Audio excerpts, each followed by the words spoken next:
Du quoi c'est ni du quoi c'est là de wagbo du quoi c'est là de mio que mi agbo no vi de vio et toro la nyo mi ato mi no mi ofo mi ada do mi de gbe na mi kudo bubo mi kan jibe mi le to jibe wa se mi ami nko mi ase mi ami nko lo mi nya me gbere ke a mi kan na se mi khona mede ke le ni togo vi mi po be o le chamba zon les onzo me a ele wo e de le me mi nya be we ti ke mi de ya mi ke gba wo de ka ela ni nyon africa nyon no be nke ke de rovo bo akosire ya mi ke wa nyɔnu emi la nɔ ku kpa nyɔnu emi le da xɔ na mi egbea oyɔ ne be Anita kɔkɔe o bube oda enyi toporotɔ le golf 4 alo conseillère municipale ame ko mi da kɔna le pe wetri adengo ame keke ame gbãgbe le pe akpe ve kudo we asi le ke ame a odo ha soso le gan ame be miantɔ kpoe la wɛ nuke o miantɔ kpoe la wɛ o ele Lions Club me egbea ele gridi be fio me a tasino be do me tori ka ebenyi bo we gbasana lo la mecha do enu abalo le lo la me sugbo yentoa enyi ajo do to le me so ba gbe ntinya roa e la kan se una maison ria no vinu su rome la diable la popia do le tro le ono ti mi yombe ata Bruno fidèle spécial pour toi avec Olana et mi la komi le pope kudo jijipea Samuel Kweliwa kudo Norbert Douadi mi demo ne ma do eso ne mi aba mi pepea awe no Anita kokwe o bube poda o eso lo Yo tonton Bruno le ko a home to Ole le vieux au fond ni soda bedo Doni so ni mnyane ko e mu yo e patako yo tonton Bruno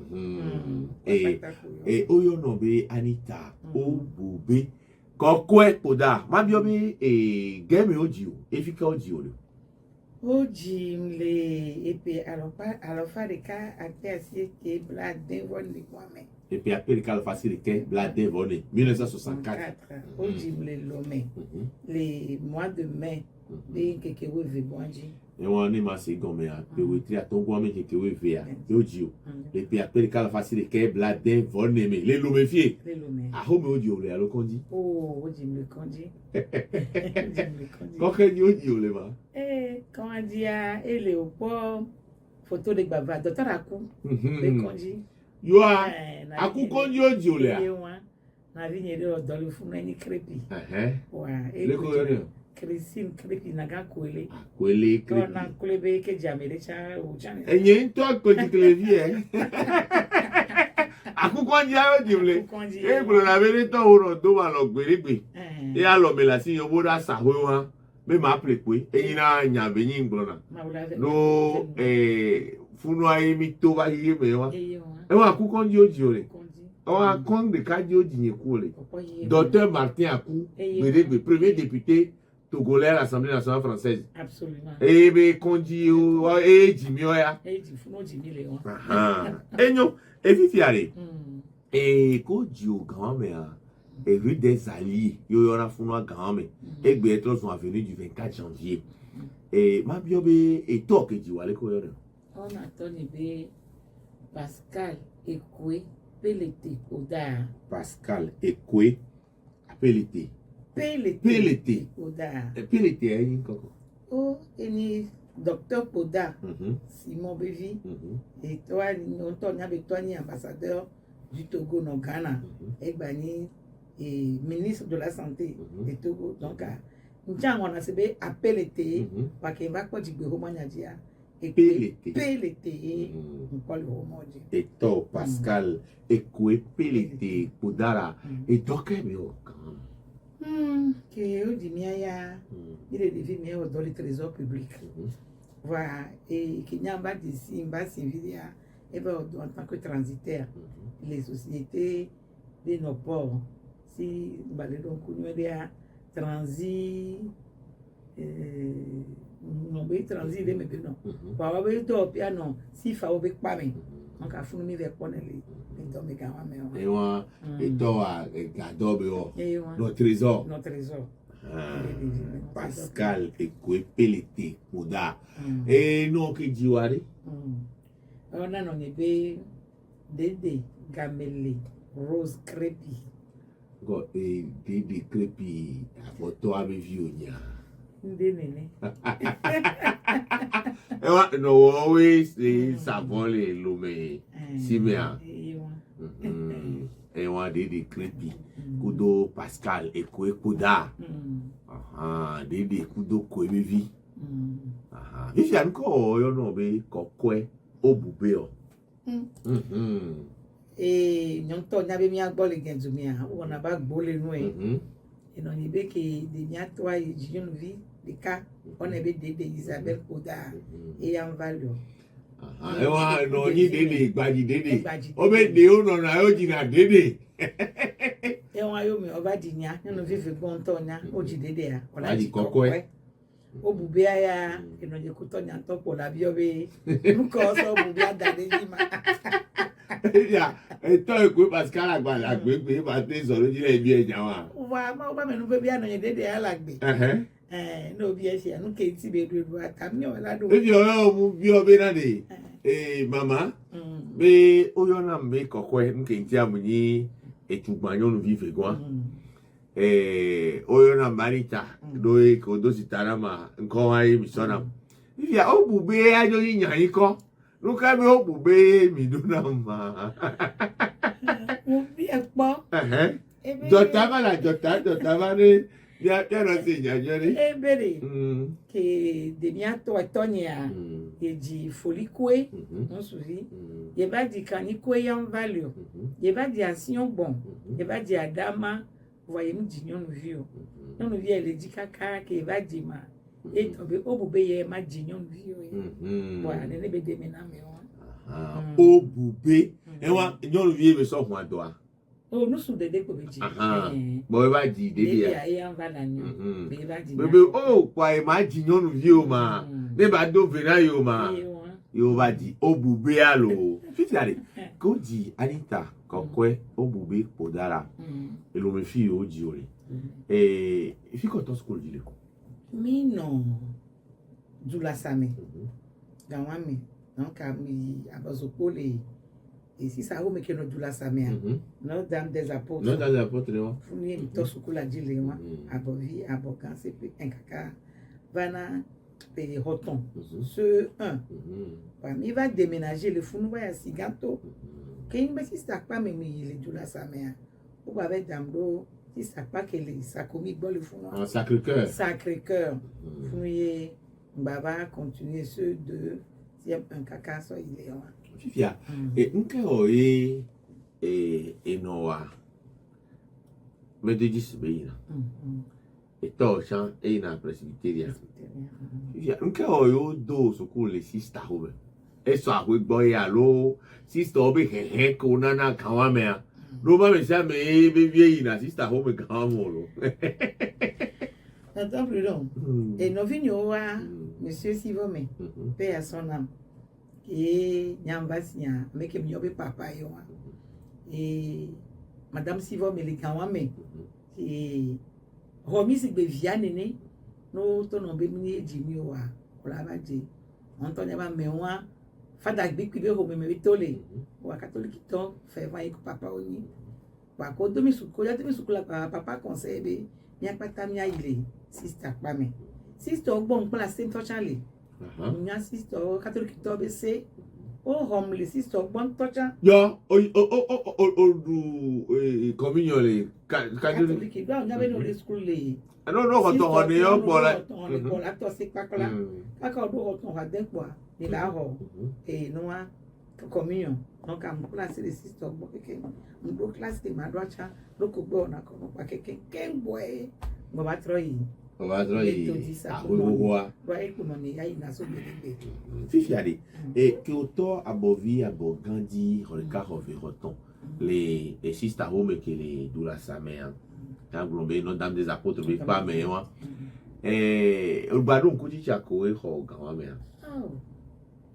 nígbà tó ń kó lè tán fún mi nígbà tó ń kó tíṣà dé pépé bí n kò fọ àmú pọ́ màmá dé ní sọ láfi dé mo lè pọ́ màmá kankan bí màmá lè kúkúrò mo tíṣà yóò ní à ètò náà bí wà nígbà ní àsùkúrò náà Dame des Apôtres ló àdó église o wà màmá dé ká bẹ́ẹ̀ ló ti ta mi náà mà mo fẹ́ dógò yá lè yòvó dé ni akpalo ho eku ena ya champion mi le sukula amoko be susu ni je wajia wa Ewa tija ko wa ho le Sacré-Cœur cha ngba don ku sister o ko sister do fi mi no vai lowo na penye biri o pona mi tolo fi de nya yo saya no ulano di tele ko lano to ngodo mi no ena be na ndro le ami mate ore won gberi o quand deux vers se suivre le second se bain quand on a nyabele ka ba so ba ngodo mi no o be akuri o be awa le definitive wa o po mi vai gan mi pe na be ndro le a eti taminami be nyame video to bo yo master ko to egbe no mo ndo da wa la trop corriger la so do wa mi ami ndio ko bakati to wa nya be egbe abe mo ngura kamea e fi on be na o fi on mi to to ke mi na school kan me ka flan no ni afosato to le o dole e gatti pe ku de to wa o kokona mi na school ya lo mi zona na school na o kokona mi na sukuru ye so kaka ke mi no dula samia kokona mi so mi sukula mi didi kaka na ya gbo ba kom nya no ajo toto ga be nya e ona program be no be komita de sukulu kwa ojo na sukulu ojo na ina si mama to no na huame e no na huame ko mi ola koko mi va da do sukulu ba ejo ya si mi ni do chance be mama be fofo dele pe à son âme monsieur Ezekiel Krepi et non et akede budu ba ko dem ditile sukula gbo wa mi china wa gbo give me aba ma si mi to yan gbo na mi dio ni ku no vinyo mi china monsieur Ezekiel Krepi ke ni no anya kere burua be nyanyi ne wa nyani ne bo midi wa ni kapo 14 horas gba ko na mi va ina ni mama to la simea e ko na gamia kwa ko na mi kwa mi va ina ho àwọn ní kọ́ mi bá jàre kàn wọ́n mi kọ́kọ́ mi bá jàre ya wọ́n gbọ́dọ̀ náà bí gàtọ́ wí yóò wá sí kúrò. ọ̀gá mi àmì ń jọ sí ìjọ rẹ mi àwọn olè ká tí wọ́n kọ́kọ́ náà rẹ nídò nkú bí àmì gbogbo dólè à wọ́n tí wọ́n kọ́ náà pàdánù rẹ. ó gbádùn kú àmì kò mi àkó mi sukùrù gàn wọ́n mi à kó ní ọ̀ràn mi nà àwòrán ká mi sọ yìí wọ́n wá. ẹ̀dọ́ náà kó àmì dúró ní bàbá tó náà kó àmì dúró ríkàríkà na ko mademoiselle Jabakurio amasi Jabakubevio mi sukulu amasi Jabaku mi ado mi be eno extra je wo wa be kona jile fún eye wa pharmacie tutu gbon we o no lo me awe won mi sukulu le fún ndo na ko pass bevio monsieur pass bevio ko di sa to mi sukulu igba do won rugi passe won wa rugi mi ba do mi ga wa do gole collège pour Saint Joseph nganya mvajo ona kwa amerikari karo no ya miss mi kunyanga volo pe ayibile yari ko o va jo yi Sacré-Cœur gabe ke mama va jo eti atipodia mi o mi va yi sister home school apagodo po be le na mi va e jo gba koko na mi ku hun a o ya fo ko mi so yi e ya ya mi ku do school na that's ya mi apagodo po no bo to 2 minutes for do school pa mi on tombe no tu gade mi de vi me a o be mo sukara vide kombe mama jo na si be no su bo cha e no vi de kam ile wa to mi kwa e so ai na vide parce que là ne me mate no be ke va ke no Sacré-Cœur la mona dans school anyore wa ti chalava no nde pepe quando na bone ti chovide mboko do na barbadage en classe o pour un peu vide yo biano ja oh fan kara school a don tole a ne bulletin avant fin d'année on a vu mademoiselle Pouda passe en classe supérieure ailleurs. Ailleurs, comme on n'y pas, mais on n'y pas moi parce que aussi am dare, on a si on veut nous baronner, ne veut nous kia, mais on a yono n'y a chaque mois. Quoi? Il y avait qui va recevoir des nyantole ya. Non plus non. Quand gendarmerie. Quand gendarmerie. Maman va béba et d'ailleurs d'abord son job pour aller la académie. On le nouveau pour les si ça va quelqu'un qui ça va oh il y a bien ma bon do be ba se no wa quand mi monsieur Lawson ni directeur de camp gendarmerie et be prénom pour Abraham ni directeur camp gendarmerie we kuma mama ko do Lawson on tonya bebe yo bebe dia ni ta be to na pour na ta sukola be no poko te be nya wa sero lam le kame Wa mi ve no mi school le ka me fu no. If ya osona atikodia. Yina ka me a. Okoko na wa lo. O ke nje wa to nya po hona kala be ka me mi do na wa bi o. Ola di do so ngo be ba fi le po a la so fa pa mu fona ka ka be ai nkam jile ke ya. Mu ho so peut dire avec mention. Na nya le ma ba ti so jogbo pe fi gbon me. Wa be so lo so na ele o kwa lo sese. O sese ka mi no vile. Mi bona mi dio mi ti na monsieur soja de gbo pe so na on be Agbenu Martin.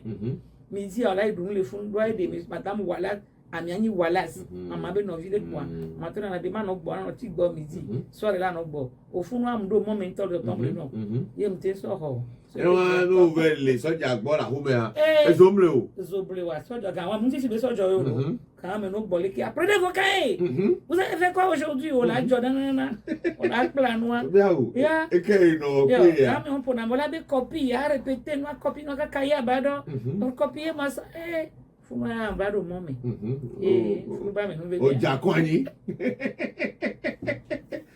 ya que o pe ka bo certificat ya 1977 oui 77 78 on aimé ouais no la ba donc première année que ye o accepté non nous juro et Saint-Joseph de Pamer on était les premières filles et Saint-Joseph de Pamer donc année moi me mo ko les certificats quoi yo so là Saint-Joseph catholique talk bokelo et bien que o la Saint-Joseph ojuna la tipodia to la fo ina lo gba so na ko Konami quand même maman pour mon driver donc il faut m'avoir matin Konami la school tu fais aller les et mi a si bébé a photo be vi nene mi ya ba photo kan me a amon su gbo le wa gbo vi sumo ameko la sumo akọ agban ya si me ko ito mi fona ona do alo mi o to pe yin be ni a fun ale si po a mi do school po mi jo dade le be ho no a Antonia, gami obe jama we kan we. Zugban to oni institutrice vai. Et école normale quoi. Donc à 4 au la fond. Au la so emploi du temps sous-clotation. Kafra e no de creepy a ke o chicha do. E va da chicha do me ti asime a. Ne e fun e ora chicha do a vire kumi. E ye wan la so emploi du temps na egbia isoje we a. Allo science naturelle yo la na mama na nyimi le na no ani ni. La anglais keken. Pourquoi des pour retourner fort. 4 heures du matin on lo. Mama pour na to mais que maman qui va les fatiguer chez le oh voilà pour kakola to lo mo rajo ya sime. Lo gba le son ko o te ran wa tro ran o tro mi ni. Wa o la pla no o la nle ni. No ne vo o la ju e dole ni salon la plo. Na gboju o la. Mi o mi plo na yiga. Mutu da kaka mutu na ebe se ni. Ela ba me bo vi o la va jo o la va chi ye gbo. Na me ya le odi o chon la ode. Na mi hona se bele wa penye wa mi no de creepy am so mi do podi o. Jamais. E via no su yo chao wona tuna nu ko to. O la odo, alo no su bi do, o la pla nigba, o la jira salon do, o la plo ome, o la lo lench to, o la pedo bono nti alu boy nti mi la nyanu. No le nyanu wo ho la no passe. Mada si do ra me won la we pata na o chon do na so lo do me. We gbona ba me bu be yo la ba ni la jo. O yo la ba chi e gbon ni ama. Wa ni aye be hem ye wa. E wa dole mi fona ona ken gole ko la le si ado kole mi ro la o dole la ka me godo gbola jo bia quand me ale e nu lili ko to wa ameleli la nu na ni alo mi ato no gbe ni anu akeke ngi si e pe ho de camelio o ba li na nu la protect wa mi la so me na mi to la chan to la bia me la consider les misanero me la ko consider me la gbo nu ko do wa wala di to la ni keke no ni keke va dale fo me ki la de la ba li no inu ko so me na mi abe to corona wa o la wa répétiteur la va o se la gba mi la church ya lu no en famille ya lu no en famille tous les dimanches à midi on a groupe e ga mi no na konji ku mama papa e mi la lu no en famille la ezo blavere you ya ga me ya de mi tento na avec du sable yo ho lo gbo ku to wa to be nya la mi ma we mi ya de na fu vile si papa to kokoro me allo ko ba ma on le to kokoro me e ni la to si on to po ajo ba awe keme o nde ba to na la wa ya mo ina no bi su au tête de la paix me boita emi igberika les premiers va laisser les micros, mais les enfants, s'ils vont, ils sont demandés devant la porte. Oh, à Djoko Bonhonyo, oui, ça va les mots demander papa. Car on va les crier, les miatos domés. On va les crier, oh, mon n'a pas boire de ton bruit. Toi, non, toi, je la homme bon. Et puis, à Kemida, toi, il boit à des mille biogouéa.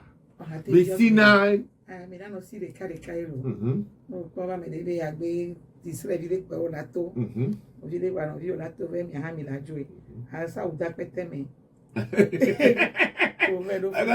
ça, vous avez peut-être allez dans les boîtes avec mon nom. Casé mes toilettes, mais qui boitent la d'eau. À dos, moi, me dit. Les enfants, si moi me sont demandés. Devant la porte. Ça va les beaux domaines. Oh, oui, si vous me voulez. Attends, il y avait. Comment si vous me quoi? Koda si vous me dit. Koda si vous me dit. Ni dada gane si vous me. Donc, en chami, papa n'y a eu un. Et va quand tout le monde là, ben, oui, y a mes gars, oui, on a vu auto. Mais quel bon là où? Mais quand bien, non. Et quoi?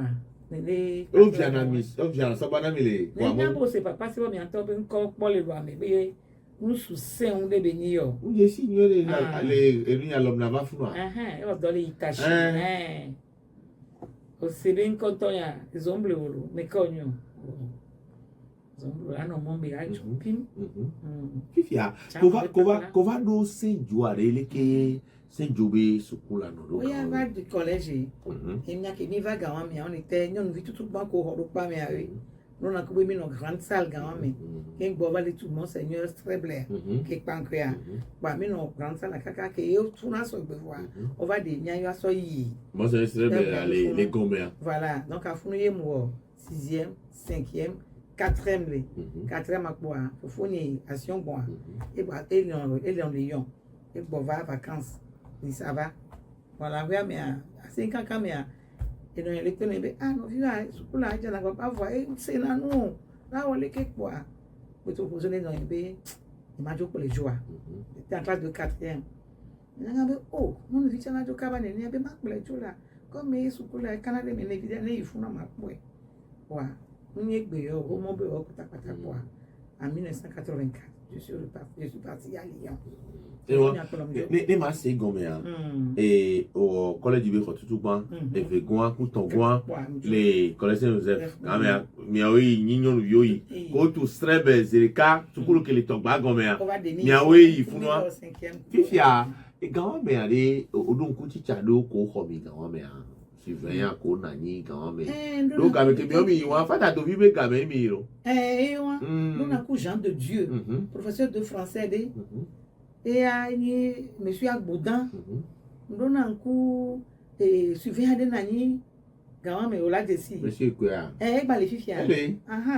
Et il y avait surveillant. Nous avons un coup les cas nous soudés on a 7e bio gawa me. On a payé kaka. Ni balé donc comme on a deux bisous. Nous avons comme on se puis agbe. Oh, on a le 7e quoi. On peut parler de nos certificat. Certificat. Et moi, on a fondé mon classe à mi-temps les king boy. Oui, on va nous connaître Joseph quand même au diront le quoi bédo. Oh, on disait un mot. On me beaucoup de le connaître Joseph. Faut nous dire maître comme là. Et mettre comme un gabia. Mais il faut foyoni, et bien mi vont on a beau le second à la première. Faut nous dire si Léon, faut nous dire si monsieur Glicou Lambert Bola que il y avait gouverneur de Béa. Et bien monsieur Aguia. Monsieur Aguia. Faut nous dire si améon quelqu'un Léon. Ma grand-mère fait oh les nami quoi le c'est vidéo alors. Oh fada school pas me via et là au noir. Oh, Funaya, de deux gens balolo. Doit faire d'anglais à l'époque. Mais au Tching, quoi va appeler tes parents. On t'en avait tes parents la faire maison bleu blanc. Pas si on veut nous dire aux parents. Bien, donc là, et à une anita, l'école latino comme yo yaku. Sono in school. Yemi la bati, non di mi ami va bleu dans les pas mon vidéo alors l'école. Oh, regardez moi maintenant des vimés. Et moi va dans tous les qu'elle va comme il y avait melo. Mais pour la mienne te doit pas faut journée. Et moi, va bien, va comme il a bien raison. Mira gbɔn jɔ la sitara bana bɛ yɔ mira kplɔnya tɔ do kaka ava do tɔgba gɔmɛ gbɛ ava do hɔn amɛ. Et moi, là, nous sommes Ya les. kplɔmi do vlɛ wolo vi la zi kɔ vi la gba kpɔmi gba ya gba kplɔmi do kaka fike dzro mi le vɔ ɛgbɛ mi lɛ do hɔn mi lɛ ya hɔn. Nous voyons un coup de rêve à créer, mais on a demandé. On avait faux petit. Ni gba gbɔ petit na mi a gbɔ plus de 20 ans. Ni gba mi va Faut jo. papier, et quand on a mis Non gars. mais mi ma sama mi le mi ano ga mo na mi ka ko la so bi e jen veni. Ni gba gbɔ no. Corruption, allô? Oui, mais là, j'ai venu mon petit peu, mais oh, encore, il y a. Ala ya ho me o. So mi gba we ki o. Gba so mi gba o ne ki. Regardez, les midito, c'est Joe, toi, il dit de Colombie, il dit les, et toi, il dit, ton bago, mais il y a quand même un blonabe, Yomado, Mouba, for Yola. Mi atɔɖo lea, afɔwo tona, wozɔ li yola no kanse la no dzro tsɛ. So la kplɔ wa do, mi anu gbɔ sukulu be nya wuli teacher ya oleke, ame ya leke xɔ 0, ame ya leke xɔ premier leke, viwo be nya ga wa me. Ne ko mi anu kplɔ kaka. Fike nya tɔ le hlɛ le do ame do nɔ na TV, ame do nɔ na va ko to pa ko pa be na me ko ko kaka fo ba gbɔ la ba yo tra ba be.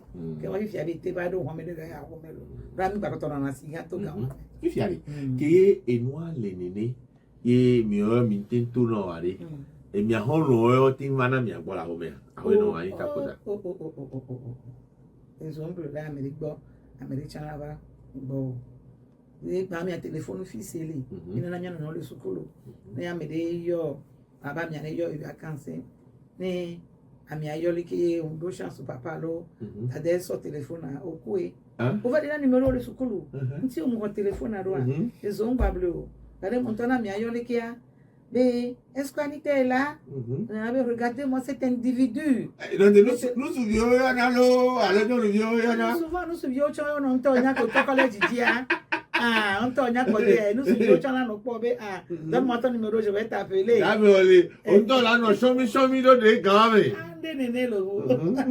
Ye no yo le kia o zoblewa. No paso numéro na kia o la nye. O ga mi gba hoda na polo ne papa ko mama lo. O chon la fin la yo. Et mi la kansin kaka. Quand même de très belles souvenirs. Elle va mi do cahier de chant on tient gamme. Gamme mi do cahier de chant. Hakko mi kona pi gamme. Attends Bruno mi agbaron kunya. Donc kuno de kade ponam la. Regardez la petite ame no. Ku di ola jina me. Patrick, je t'aime. Angela. Quand il a pas dit que doit Jean Coumino. And then il y a un holo. Et holé.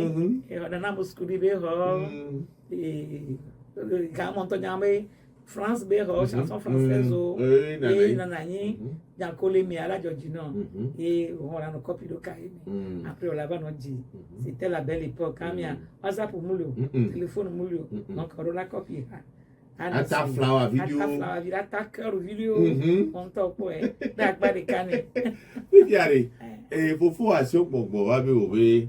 Anita ya play so il y on fa. Et puis nous do quand même. Je suis parti. John le Lomé. Il m'en a béqué. 84 mais. John le Lomé. Le 4 septembre 1981. 81. On moussi, on avait 17 ans à peine. Et me John le Lomé. Le 4 septembre 1981. Et me John Lyon. Et me do avion. D'essayer d'essayer na y grand. Quand il y a 8 heures. 8 heures. 8 heures, mido. Il va au Lyon. Quand il y a TGV Moulou. Il donne un pipa. Sur Paris. Et on m'a dit de Lyon, c'est l'école de Paris. Ah, de Paris. Et de les parents là-bas, gare de Lyon. Quand il y a 40 nanani, nous on a 6 heures. Et bon là-bas de Lyon. Oui, il y a 2 heures. Oh, 6 heures. Et mi on a. Il me vers de Lyon. Il me vers de Lyon. Ah, si on avait un top. Mais de quelle avait un moment, on m'avait dit mon année. Internat. Pensionnat. Et il m'avait encore dans les week-ends, mais on l'a non pova. Il m'a dit qu'il y a le lycée Saint-Bruno, les Croix-Rousse. Lycée Saint-Bruno. Les Croix-Rousse. Comme mon internat, le fond, pendant au moins 3 ans. Il y a 81, mais moi, ça s'est très bien passé. 81, mais on est mis là, on va, c'était devant moi, et mon joli. Tous les vendredis, Evana. Fofo. 17 heures, tout dans l'internat. Nous vivons ici. il a pas encore linge sale il nous causa au cours doigt il a comme il a nyamo il a sie samedi on il a on dimanche on a bali quelqu'un lundi matin 6h quoi donc après moi nous il vacances 82 le 22 août quoi dimanche matin l'été on avait védé on avait Régis le Vauvier il faisait très chaud aux Olowo il y avait Théo ils vont connaître Théophile tu descends avec ton ami et on va et il y avait au planche à voile oh faut nous on si les on est ça kata quoi yo ojo on la voit mais elle a boire faut n'y a des matchs à Saint-Étienne ça va week-end on va mais et qui au dans les et il y a des trop sous nous et bien j'en bosso et puis pas me va voilà on dit bon kaka normalement nous y aller à la tombée de la nuit on boit les deux quoi les avis de les deux pour bona vers 20h quoi n'y a téléphone fils a dit voilà commissariat de mes yeux et ni code mes fi que to garder les je suis sur la famille Kodar si vous me oui il vous est arrivé un malheur mais quel malheur votre frère Théophile vient de se noyer il est décédé oh mais que tu dis qu'il y avait mal fait d'aller négocier avec toi Adama va le bonade le téléphone à me sur mon quoi Adama benyawa et fi ake majo hodi bordel la signal kin koko téléphone e jile kia sokla la ni e di ka so fofo ke yi America le do na wa e nyo ajo kan ka keke fi ara wa ojo gban téléphone ati ale ami le ka mi ato na o mbe oho wa ga mi e me ke mi milia mille chance et n'y a longtemps et pris appartement depuis 1977 le lion et mais te walé mais et venona wa n'y avait concierge gardien qui pona wadia et va dire ben quel est choba que si a pas et qu'on y a le ko et point de que va y va mi et be lo jamais va be le ko bon quoi quand y a nuit téléphonique na nani wa et pour mesure et pour commissariat quoi et trop yo non ba ki yo même quel job yo famille avec bébé oui no lac le man Eva donc la kadi voilà donc nous nya et towa et so de kan ba le portable me a o be beni no avile gba ti towa me et towa mu le na yo fo beni ame bo vio année dernière la Cameroun a vile chantier et puis a mi a avait sauvé a me be ba ti me et puis a mi so me na me deja o ga be beni no avile chan ba ti et towa me bo et tora si se joni le doa me et concierge va s'en funayo on va pour mi be le kemi le do ma est-ce que yo tim so garo morugo tonya e gabe nyae ami kemi yo la te conserver kora est-ce que yo a dit do to ato le kele quoi bien on va mi agbo va passer un mois kumi be le jour vendredi samedi dimanche no le jour voilà et le fou ni va sortir d'ailleurs on va tenir mes jours on va sortir Anthony va d'abord la kokko mais maintenant des possibilités les nias de te garder quoi ils ont fait le nécessaire voilà bâtiment qui est là quoi il faut que beaucoup de cora beaucoup cora 82 mais en août 82 oh si on 18 ans 18 ans oh les fins de calcul maintenant 18 ans donc on me dit que cora va dire mais à Bogam quoi et chaka mba susu me na wa ba yi swami que ni kokko boa obe matro we ni matro lekele ki ogami alive in chance on bana et hani on a bele o 4 kanalombe papa va décider be dibi na dina fo fonyation bon ton po wa me via a se be na vioni papa be la ikum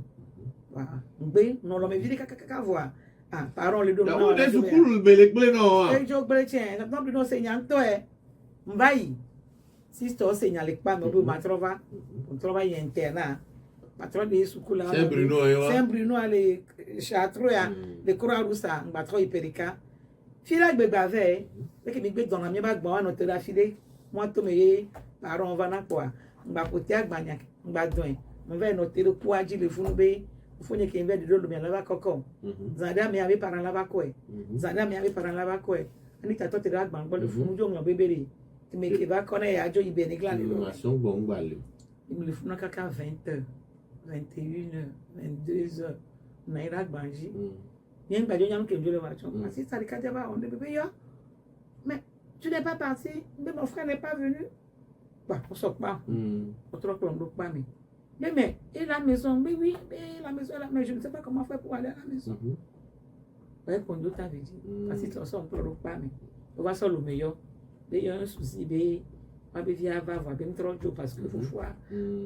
Bah, monsieur crée de les doigts, mais voilà, il dit non, il y a des coussins direct. On va y aller, il y a des problèmes à l'époque.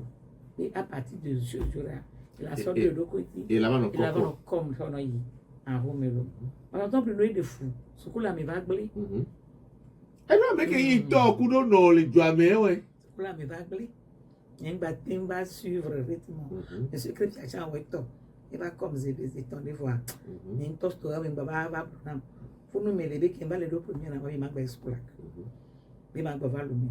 Pas d'abord, il m'a fait do va be mi lai va be école de tourisme il va lancer concours et m'aille j'étais accepté on va en première année de tourisme aller deuxième année on va sur branche au test de l'air quand on a chichi dans la donc ah ce coup là on va bien gagner à Afrique les billes monsieur que bien me gagne le fou on va dire stage nam on va y stage à Abidjan on va pour fou na Georgina et mi va le va les cancer pas maman il a dit oh on a nous on a tina bon et des apocli confort et nobe naga na yebe naga va bien min de signa no be no ya no le devi me no wa naga ya ko hwe wa e ko hen kaka nya mi ba sia nya be grand mama ki mi ba disia ni apocli de ka confort et meilleur managbe on est n'to yi gama à l'époque ani hôtel ça 75 000 francs ni salaire de base 75 000 francs à l'époque.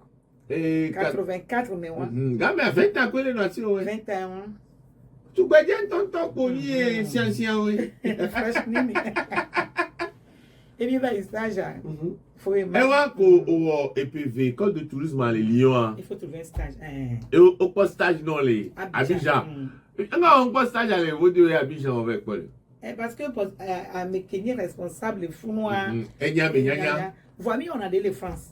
Bébé, vacances d'hiver, côté Toa, on a dynamique, j'ai travaillé. Moi, dans les galeries Lafayette, on a des listes de mariage.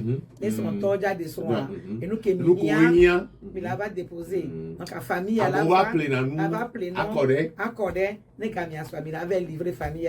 Donc, les vacances d'hiver, décembre, il passe au la voie pratique à voir. Il avait en théorie les filles, c'est les mêmes. Donc, nous avons deux chances. Nous avons liste de mariage. On a liste de mariage. On va dire le fou, là, dans la société des mêmes. À gare SNCF, alors, on s'habille pas très. Et bien, ticket. Comment ça ticket? Au test, ça vient, ça n'a ticket. Ah, non, pas bon. Les boulons, on peut la dire. On peut fier. Ligne, après, zipper,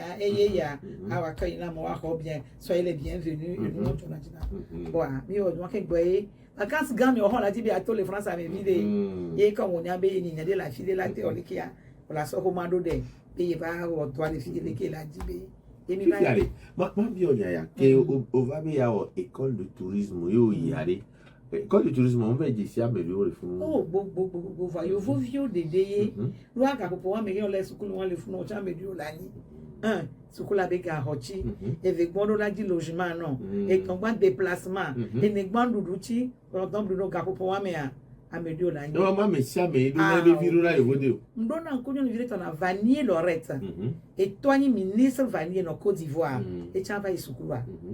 On to porona dabe na me wate va cha do le dode ami bo vi le ka ke be susu tita me na ma eye wa si ame poto pata le vovio ni si allez ko jo le lomé veti yo vous dire et globé on la ko yo vous de to vous le lomé le que et au diagbagba ka s'intégrer no et vous de société avec peke ma do tout souvent ne noni to fofoni ke ni gbe a et non de crépi a théophilation bon oda yo vovio do bele interna autant Bruno les galaxies au parler les ya ino mo si on parler todo interna parce que waben du docha kubia to miena de ko on avait du artichaut on a du ratatouille de nous on yem de sur le lomo e Georgina o mu Georgina o e jolé e gengbe mu le ore on le bronya le gengbe me kele jasi o français ya koye pour la do pour o tutu gbala de funu vile ma bien on se veut au fille à comme même là voilà on me laisse ko lo blanchon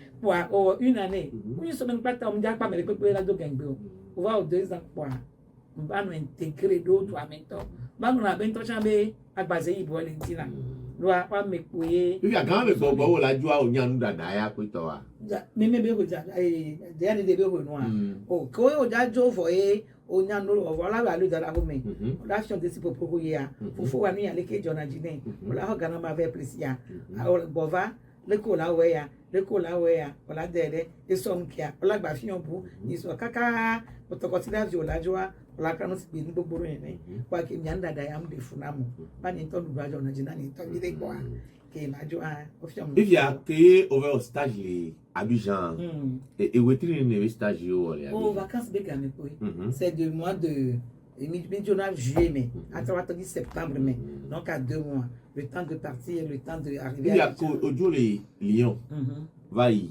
et Abidjan ojo le Lomé Lyon ko son ku bi so po Lyon Lomé ku Abidjan et puis que Georgie no le Afrique avec du véro do ça plus long on va manger puis dans ma bouche oh les gars mais on la son ku bi so po no Gami on faut banibe game.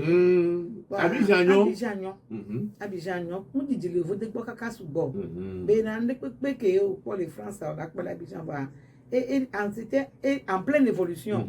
Et doit enyon. Et doit aller quand même.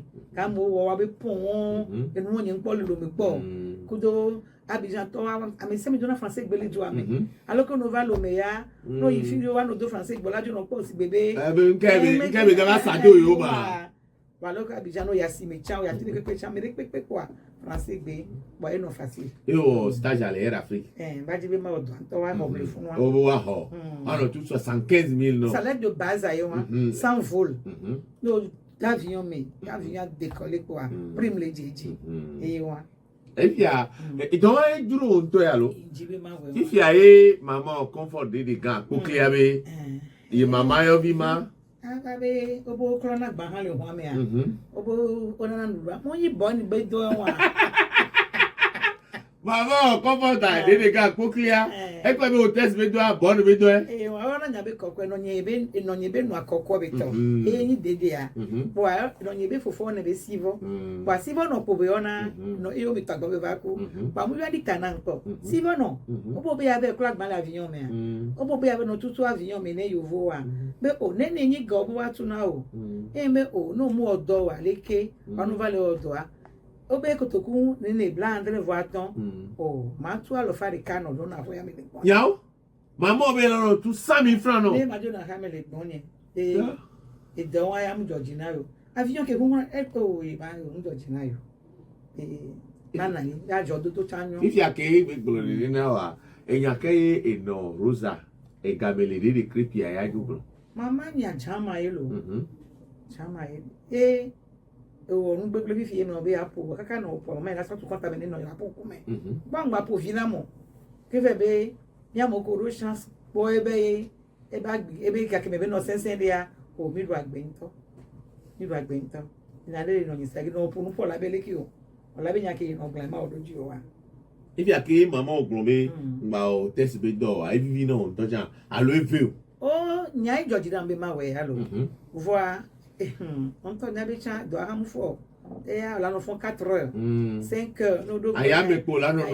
a ti ju ya me wa ga ko le ji ni ya o ba jo na lo ame ajo no ya si me wa jo no tu ga na wa le kwa mama wa woro ji be o to asi ameji ku ele tu sabi na no nya wa ina papa bi rin ma da je am ko na usa mi ka mi anu nyo ni ho na no le yesi ni ho na no le if you say school anani si fa o nani comme yin to de vi karabide de yin bi na pim kwa no mi bi lu alo gbe kwa mi o chon gbe ko no gbe lo ba mo to no be se de kia ka ko bara si mi a o da ko to ku ve doji ne no anyi no sare 2000 fois sare la gba bi aga ho 15000 la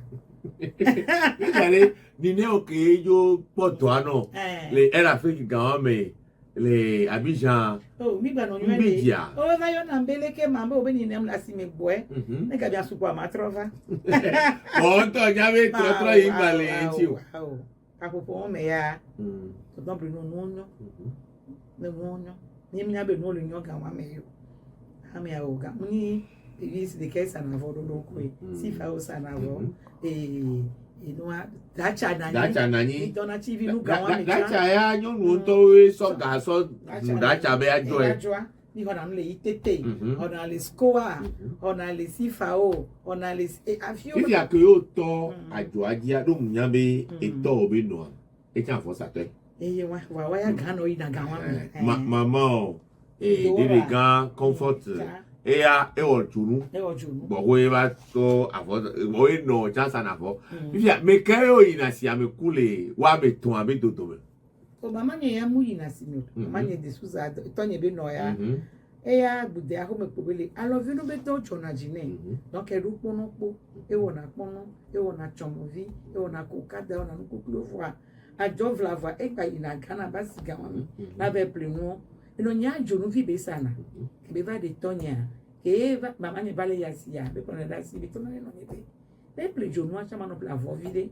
ma vo chanyo aga mi amia o ya mi nkosun ma vo chanyo ne no nye bado avo mele wa vo aga mi a wa de na e o le Ghana on po mi le lo mo comme no nye ina be je si yo vo le funu a ko va mi lo me a po be ya jodo connaissance wa o nya be ya le wo to ku to yo ho o je si le funu a wa comme mo nu je nti ele we wo wa nyale ke be ina do o va hun score hun sifa o to po e pa pato no ana do if ya le nya ke mbio e mele ko to asia mediare eno ina sia me kulo alo mama o ina sia me na ma ni bag malevu mama ni bag malevu yo ni to gbo mu ina wa mama ni cha bag male mama ya mi o gba ni fio no dagbo bu fu ma fi ke bele mu vale ola putu ifu abi ke asia jibe anyole a ola putu ifu no mama ni achi fi nu ko be ona e wona be bon se ku ga mama no donde be chi jio on tele si o vole diga ola yo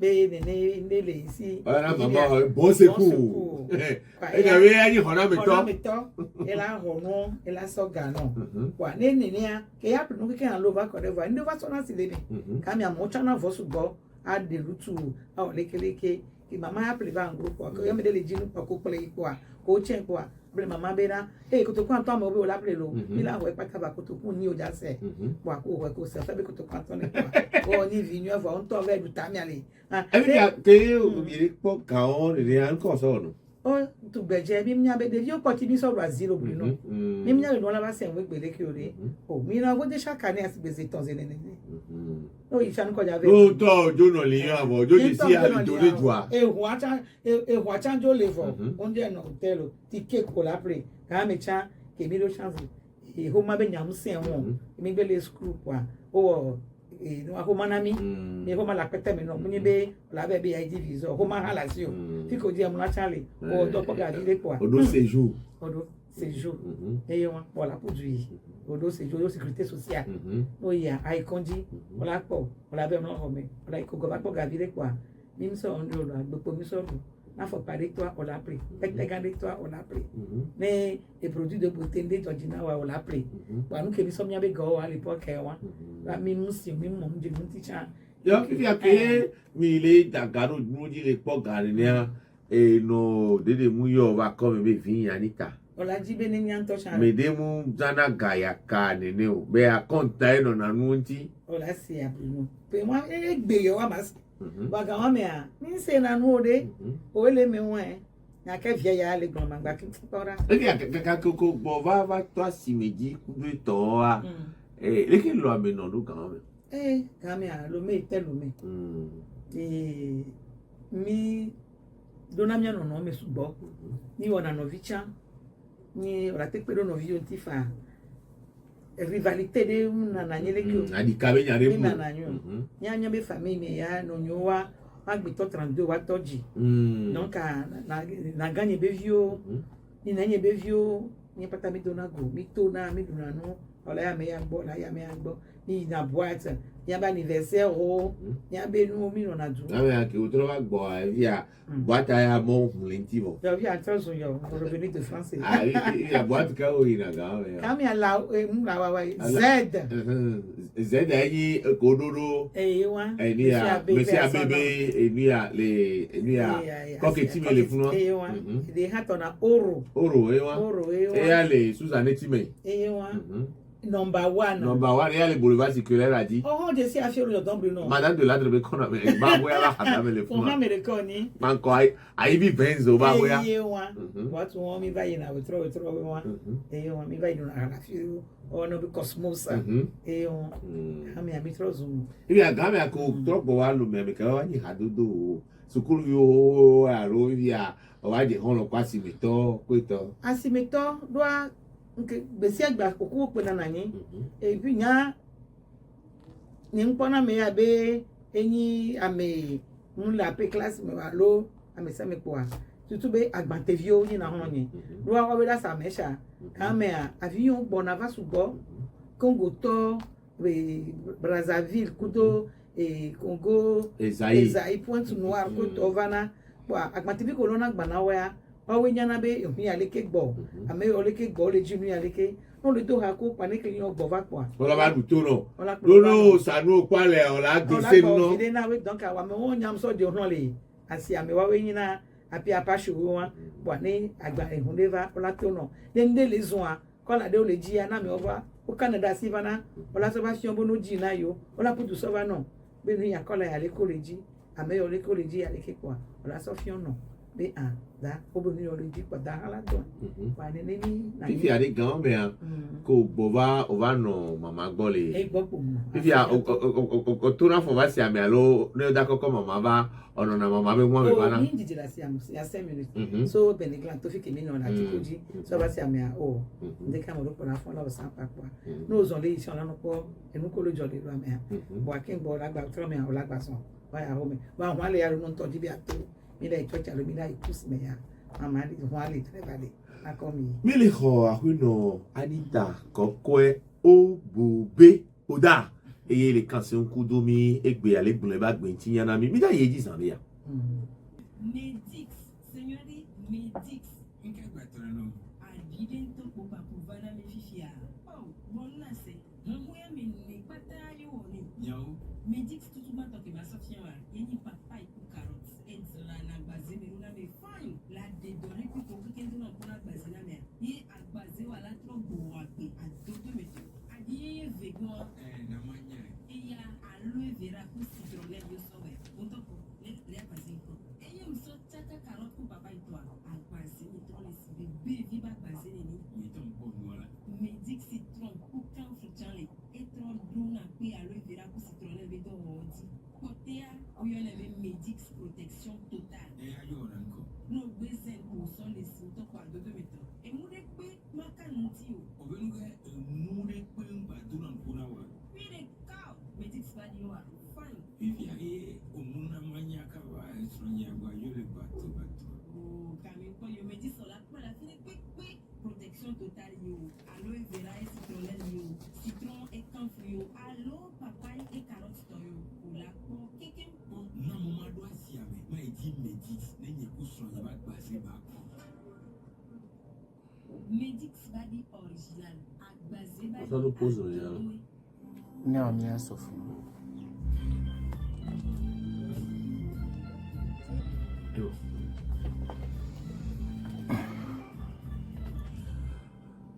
no vive o mile se miami ko le 95.5 le tu gbeje via bojanja na FM ya kawe mo adi amedo le se miami ko le 3W na FM.tg le hihi ame plogodo ameke we do e canal boxa mi o mile se miami ko le 575 yenton grone be pono to le ademe bo hihi ame keke wa o le se miami ko eye amedo no po mi le Facebook di amede chan wala no po mi le YouTube di mi le ho ahwe no Anita kokwe o bube oda e awe no Anita e bi fi akeye o wa to do ajine ni e galeva kudo ito ware o tugoje bi o wa susu me ke to do die hia be ya de so godo Alors, on va, maman, on va y au Kojo. Oh, mi yom kojo.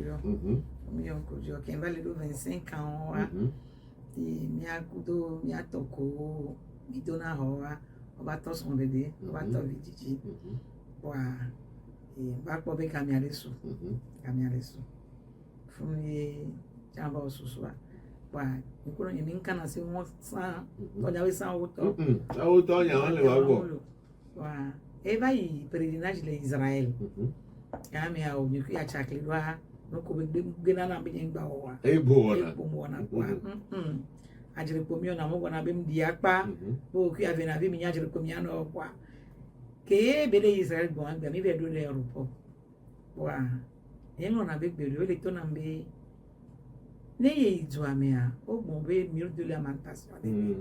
Be o la ngona po vœu. Yo la so do me. Be nyam ke la ngoma.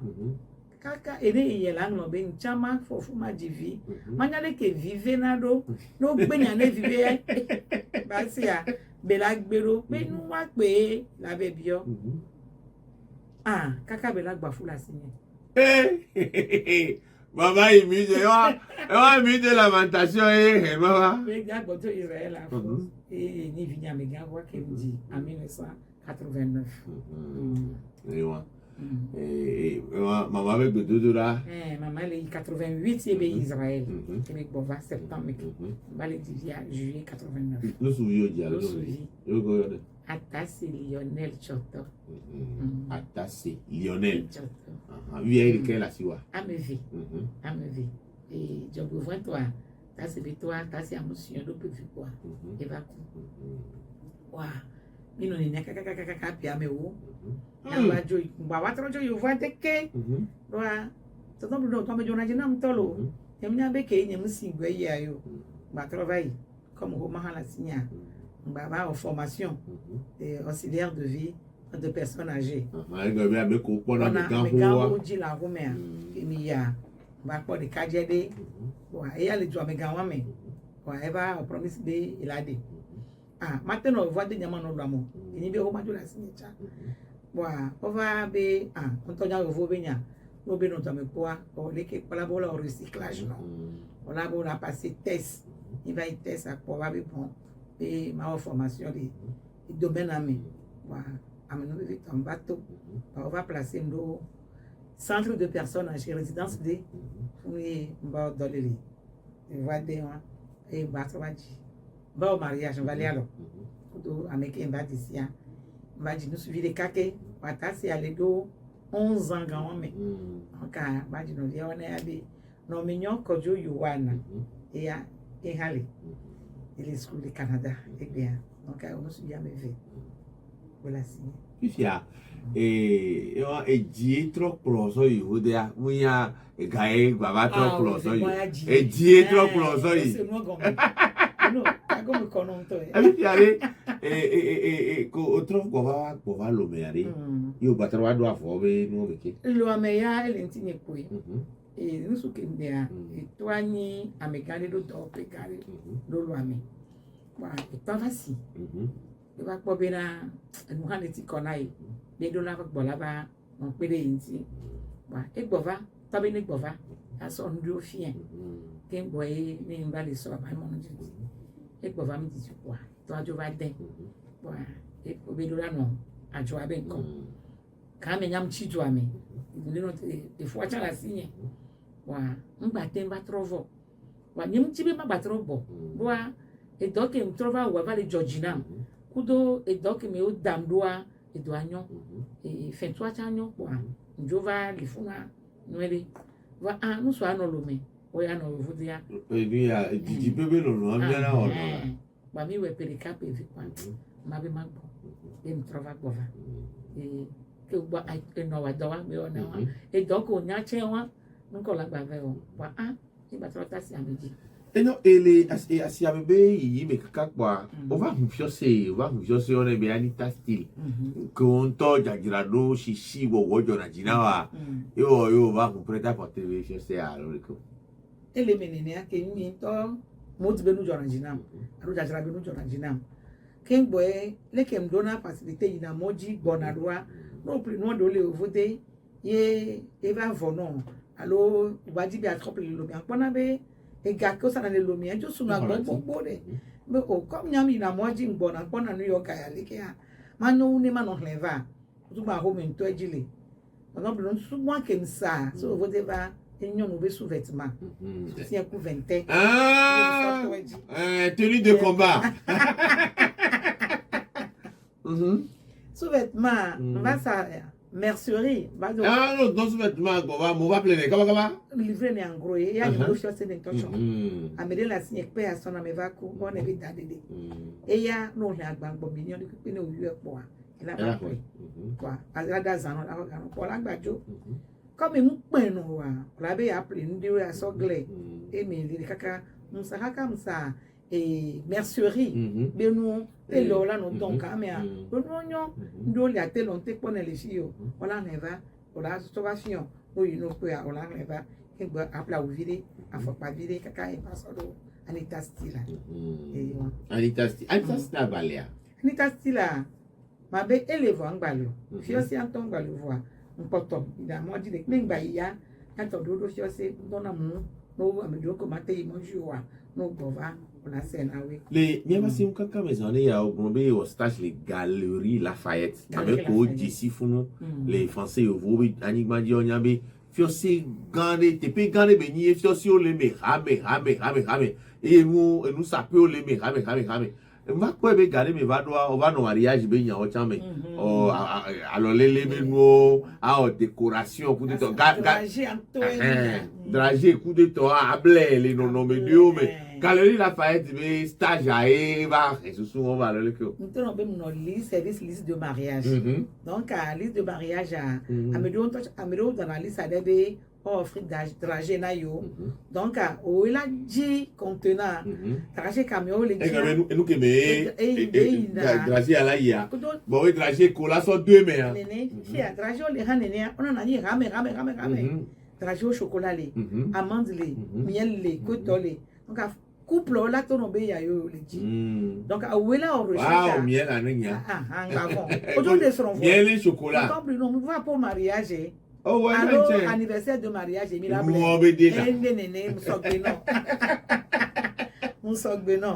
donc elle doit be o me a Eva Georgina ye ba be yo enu ya mbo le mi agbe ode ni muso Eva de manua enu ke don le dragé no ja do be go la du ham ba enu gbegbele be ni ni la baba gbe no cha ola baba du fe wa nko to le we gbe lo don now on m'a plané dans la na mo do a va don na sinye ko enu be ni on va dragé les hommes non na ah no ya o jofia aso chocolat kudo miela aso da o ba de boto fifia o dragé à la vanille o dragé à la pêche dragé au citron on me que le ya no ba le to o da si miel be nyama no dragé pêche kudo no na do po benade alors que ma vivi na o so da ma no do kwale nu vivi Jonathan fifia mais e wo me anko be o le Lions Club chame et puis a be vidéo ya o bo do kale alors ne introdo nyoro agble nam de mase le Lions Club me ni to ram se ne ben ko wo Jonathan kin va bova lo me no jolo lo me titi de ka ko va gbo amoko ko bi na yin ga won me edu ocho jo ve ti moji edu ocho la po be o ma gba dibi agogo parce que no po be na yo ngba ni e ha de ka me to vo agbon ken ba tro gbo am gbo ya vide ne mana yin ku da me do pa mdo ho yin de ni ku ibi do na go spa ni be fi be sukuru am desi no wa yo ngwa madame Abegavi Isabelle et lui a maître Isabelle Abegavi yo Anita macho ba do Lions Club mia elle était non ramé le lomé avait et biom be mdi ma do ma be pour papa et matin de me faire donc et parrainé et mdo Lions Club mi o ga ko to le me vivi kami ona le Lions Club amea o be ga ko mi jona ga voilà et avec devise à n'engle non quoi nous que mi on la c'est gomme ma gble le français gbe mi akpeni ti ni mi ate de gomme ne ezuko le gbe mi l'on ne peut aller loin dans la vie si on ne peut pas faire quelque chose de bien au plus démuni que soi o mate yin ko la gbe me ne o mate wonu ne kafla make si enu de mule so wo e o wa e go me pepe no ti be ha be ni iye wọn apẹ̀rẹ̀ ọ̀nà fi ti. ngo me ke so do la me na o e to Pascal e ku ai lo alo no de de rosa ọ̀tọ́bìnrin ó jìnnà gamele podara e crepi ai ó jìnnà mẹ́kúyè ó jìnnà mẹ́kúyè davis ayé nyàbẹ́ fondateur atọ́nà Melvin Jones America èrò ha wà kẹ́mi sẹ́ bẹ́ pẹ́pẹ́ ní ti bẹ́ nwẹ́ àfikẹ́ sí múlò wa nísọ̀nà sí yìí náà káfíń àfikẹ́ yé amèdúró do àwòvò à latrine ó mú dáńkọ́ lọ́wọ́ bẹ́ besoin lọ wa mi vais on a besoin les mi vais tout magasin oui peut-être ami kaka la makara mi vais quoi be maternité ya mi quoi be maternité ya enyo voix mi do la patpa nous rien donc abina son van goût de me aba quoi be le kemi la wedo ne nyak le ni be no so yi wan quoi be ka fra no la gbe me e ma ouve no no la filia no viode que ye mdo ne be ntete wa no la te on vile ne ya non plus non toi puis il y aller au balai Savoie alors avoir au council ma te ga vo sa sori nyanu ke blo fifia donc non to le fno ko dibo ya vo ko atero mi pasona il me wa tam da fo ame no fifi to ko an do me ko be anniversaire yo de lu alo bi non to me sa fi de dibe ya wa vo wa ta yi do mi ko a mama na mo amana mo be ya ho sa pasona ja fun ja wan gbo nyam le pole mama be so si caméra fifi ale et mi ko do disibe les apoisons les onzo méchant et mo pose viré l'église be palais o le yo be tasino anita me okay be tasino ya ne na dia glena oh yo ni ko avole ka me to mi wa te da jure mi atoa ontonya onko mi ahwe ale ki ojo va be church be nya kan popo wa me ba mi ami chi bia no be ko te subo wa ane ko to yin nya no e ba ho me le yin enu ala ne ho adopẹ me agbe no mi ami jo sana adopẹ me fun mi du na keke ko to le wa a do be nya e o na ho e be di tv atv ni ton enu ale ni de enu ale ni atv e to ani de suza ba mi to ra han to mi ne gbo o han ba ye fun jo be pele po kaka be yo Baby, I'm plus Pascal baby onye. To we ni ko de. No ayo, i di be no. Ko do ni to. Povi de da ne a TV. Ne a TV. Wa, e ba to na. Morovia nyonu o. Morovia nyonu o we wa. Na yo chovi. E ko do dada chovi. Chovi. Wa ba be na le ga mi sula ba o so pe a. E ti ava mi ayi lo bra ko jo pata o ila gleji to we. Wa. Le ba le hume no po le hume, le la me.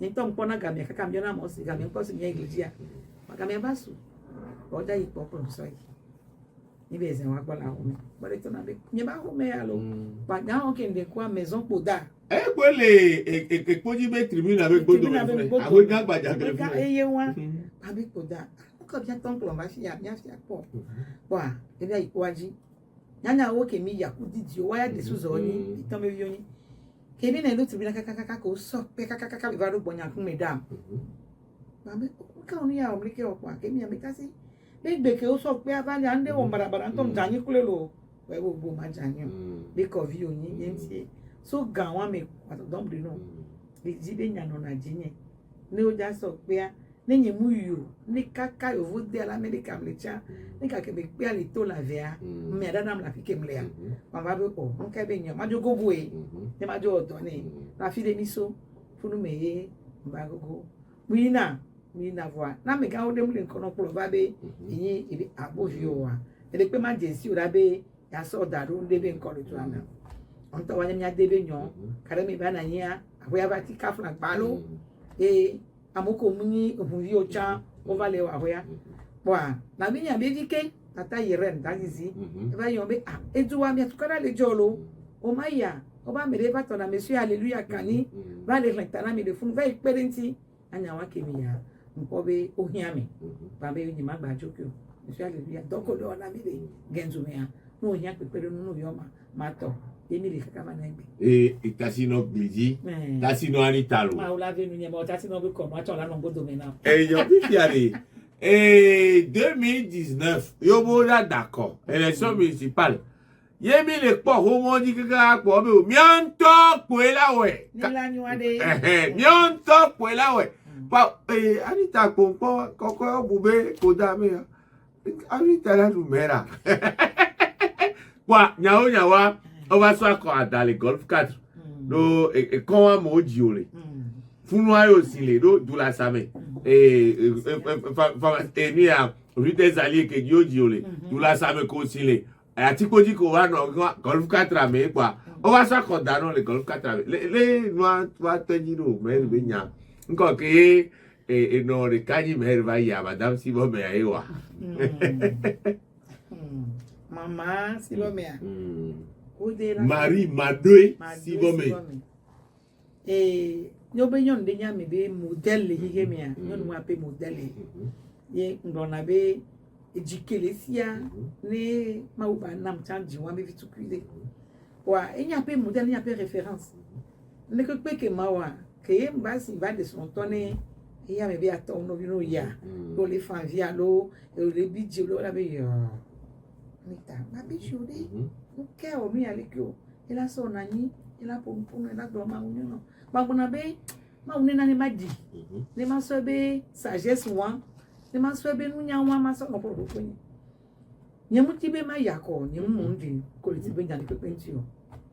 Amede ba po mbe ni ne, o le ji be nyonu wa subo. Be ma yi ni antopo lawe. Nimbo ko. Nimbo ti ni njuru mo. Be o be mi ana, e be o la be nyonu, be kaka pe ya me a.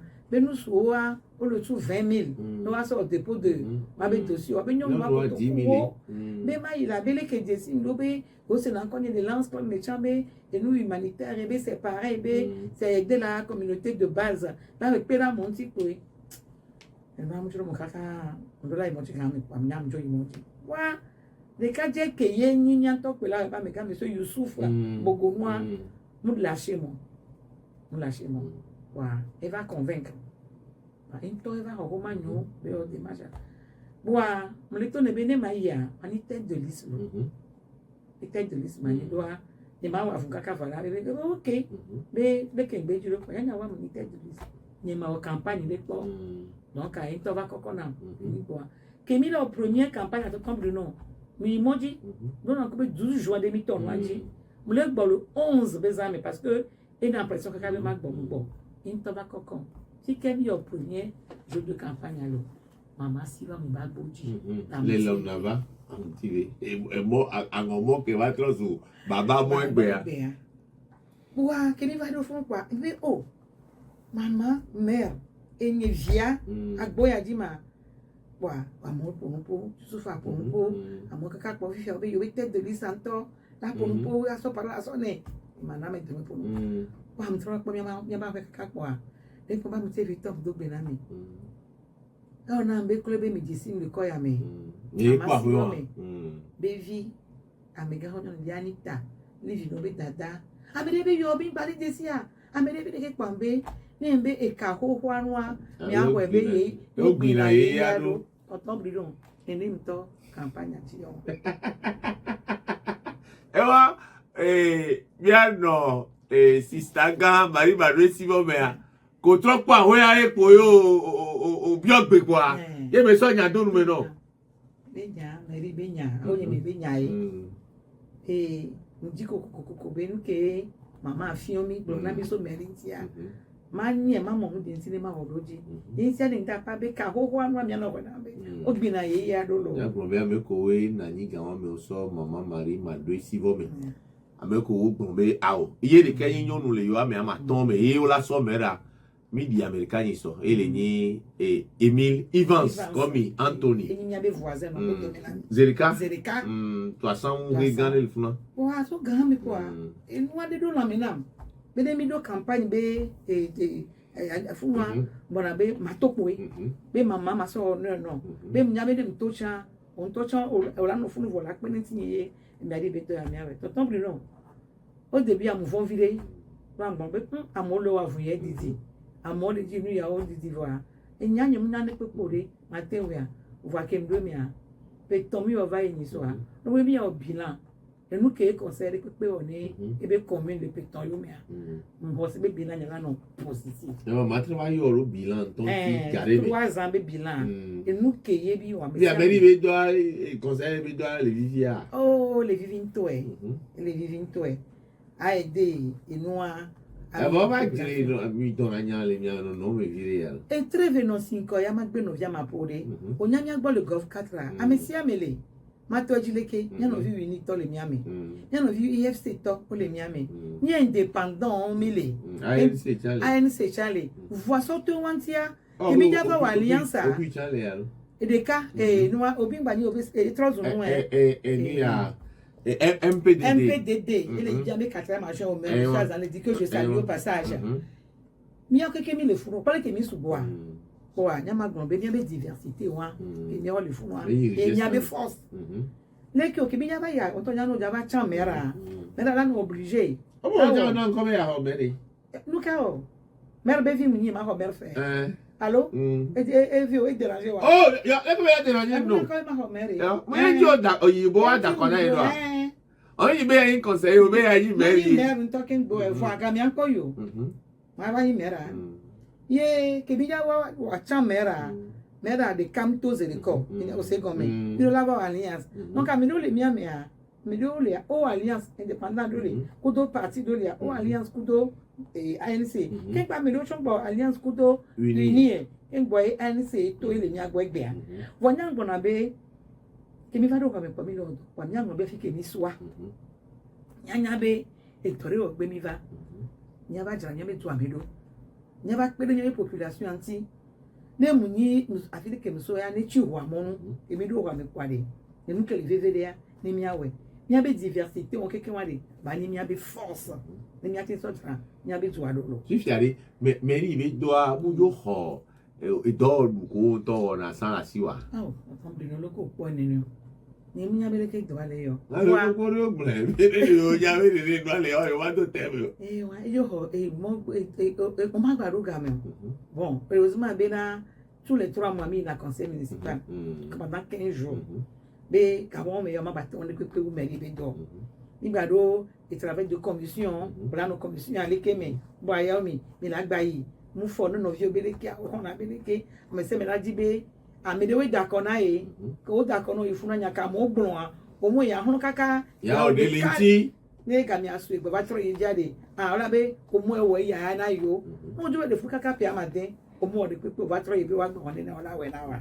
ba inu yin na tonton na mi e ho ga me e na mi c'est une belle expérience et nous nous regretter c'est vrai be e ho mo bu ya voir e sha no buke fifiare jiba bi onya ya e ajododo e judo wo e fiodo wo leko tin chane kudo e vino alo e home e nyonu la su ho e be doa leko tin chana e pataro ya nyonu Antonia we ma wira ni la chake do de koi e vinha biga wa esi edison intole tepe wa ya dona go bantu e nyanga chala sinye mama ovile mama mi yanga olo gbeje beniro tu gbeje la sinye wa ola po funu acha gbo o ma tena ni kaka zana do ma bi eta lo avec peur ni one cha ai beri acha mi ina a ko me cha ola pe bo e do ha ola we bo a programme no fun ora nya be la programme yo pour la respecter no mo programme o matin so fifiare leke on to susuna agbe osan leke o susuna duasan ebele alo leke o susun do amule ne negbe on to don gbona be enu keye on to ho se be la nyiri be apotame yo be ola be leke ji ba no na edo ya nous on va le pardonner na ji wala ba no malheureuse donc à moi tu prends la vie comme elle vient dès qu'à gavaro kwa ya takpereji nyemu nyinu odo no chakaka nyemabe ela sinye cha gbangban fún voa mtakpere ma odo mo patata no le yesu me ole ma o me ola ko mo pata wa e joji na be afeto ve mu ni ye mo le fi ke mo le gbe e jona sina vivia o ponposo fofo adamanti o ponposo no yo living papa le tantile popole babale bibale milero oh très bien très bien et de que dia no vi que mi la biji mi la no fa se que to voir bientôt mi on a grava zoom do me bulado me alors no toucher ni ta pour toucher mi si ami donc anene ke ne otusha mede ne no video to me otusha ncha wa miato ya benya ne no miato me amebu ya mado me ba ne ne mi de la ya me ho Fifi ari minya be mi ano eyin avosato mi gona susube yo a créé marque de tissu de be comme ce soit les bananes déjà ami be immeuble les roses test et to rose rose textile donc dans la rose et immeuble ni a sangan ke pa ko be ya le fun c'est immeuble c'est l'immeuble rose test donc mais Anita style là non le mot de toi qui les mecs donc mi susue mi ma de susu kata to le radio diabola se be ami ko be oni modèle ne tu be vidéo ne nyade la si o la toroda ka flambe ko e gba jo gbana do egbe ole do 58 ans mu subo wa mu ko echan do son le aka obo no va do 50 ans li bo do totame bote o la no didi do kakai ne nyade la si o la toroda be video wari do ogun sane yabe yebe modèle ele ni Marie Madoe Sivome ne gbipi benisan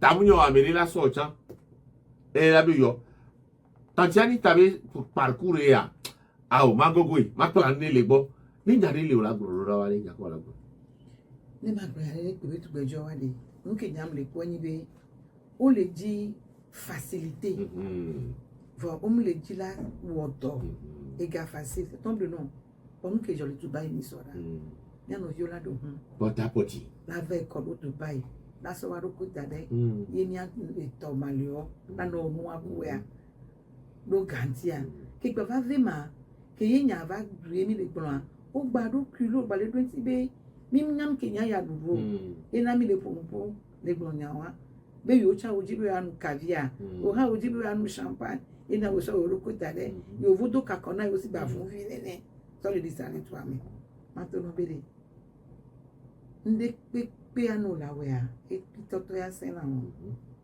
nyanye ke le fi egba no to no be ma ba ni conseiller municipal ma ba yi conseil kudo amewo e ncha ma ba no kwasi ja o mi kura pompo le majiji mi ora maji mera le yesu be nko me a ni mu hosio wa ndi ona ne be persévérance aller veve dodo nu enua e se un voir akurinti ne enu fitukuri o so ne be le wa fitukani jemi no vidu tom kuno on gba jibe yo apo grande zedekon e no vele ja fokume enti ade vide kwa de olado enu ko le jera subasi mi ta pe ni akono Anita kokoe o bube oda ke va kan ebe agbe ntinami to ijia mi to pe ra enoa rose dede gamele creepy kele ni creepy obe omega mi to pe ra fofo akudo novia poteo mi to pe ra mi ameko we le toji se mi amenko le tepe vous ami ombe ata Bruno Fidelis Mesakuto no vi so rome asiable no popia godo Samuel Kweliwa kudo Norbert Wadi wawena mi pomi le boepe kudo jijipe nkeke nyi gbelekea mi agbadogo mi ato yadi ado Africa nyonu bazan boko ni Africa nyonu keke lo bye bye